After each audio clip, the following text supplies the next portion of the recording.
Sa number 9, pati mga bukid kag kadagatan nahalitan man sa bagyo nga Odette gani pati turismo apektado. Ang Danhugan Island sa Banwas ng Kawayan, 100 hektaryas sang coral reefs ang nagkalaguba bangod sang bagyo. Yaring report. Ini ang itsura sa mga structure sa Danhugan Island Wildlife and Marine Sanctuary sa Banwas ng Kawayan matapos sa ginhalitan sa bagyo nga Odette. Wasak ang mga cottages, nakakas ang mga atop. May mga puno nga nagkalatumba, pati ng eagle tree o kung ang kahoy nga ginaistaran kag ginapugaran sang white-bellied sea eagle. Ini ang hitsura sa Bamboo Bridge Hut antes sa bagyo. Isa sa mga matahom nga lugar nga ginakapihan pero pagkatapos ang Odette, amo sini ang hitsura. Ang Typhoon Beach, ang isa sa mga paborito nga beachfront sa isla, amo sini katahom antes sa bagyo. Blue ang tubig sa dagat, kag green ang kakahuyan sa ibabaw. Pagkatapos ang Odette, amo sini ang iyang hitsura. Sunod sa kay Dave Albaw, ang Executive Director sa Philippine Reef and Rainforest Conservation Foundation Incorporated, nga amo ang nagadumala sa isla, ang mas masakit kayang idalom sa kadagatan ginhabukay sang balud dala sang bagyo.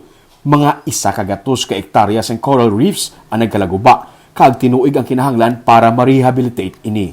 Budlay siya kay ang corals, budlay mag-regrow.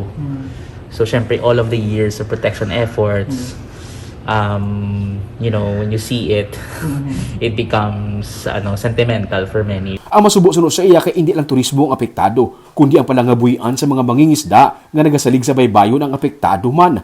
Amo man sinikuno ang kahimtangan sa kadagatan sa Southern Negros, ang lubos nga naapektuhan sang bagyo.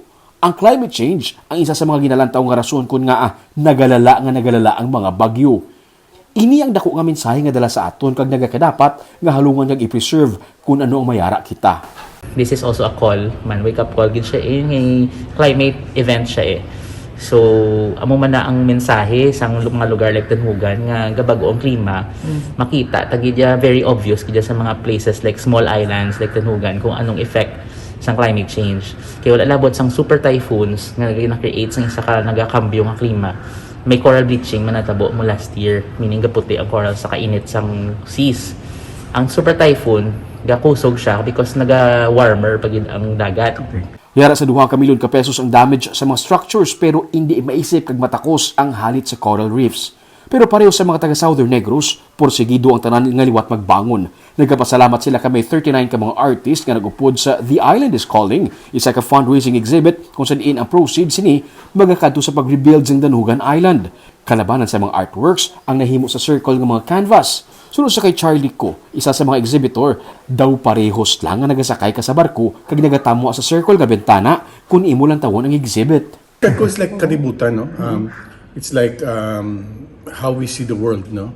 And even though pagtanaw ganis ang setup sinin and curated by Gwen Decena is like tanaw do barko, no? Do porthole, do makita mo sa barko sa mga buo magtanaw sa bintana amo ni mga istorya sa environment ng katabo subong sa kalibutan nato. Naka-retreat sa isla ang mga artist kag ginpahangop sa importansya sa preservation. Gani diri nakabase ang ilang mga artworks. Subong nga hapon, formal na ini nga ginbuksan sa Orange Gallery sa Art District sa Bacolod City.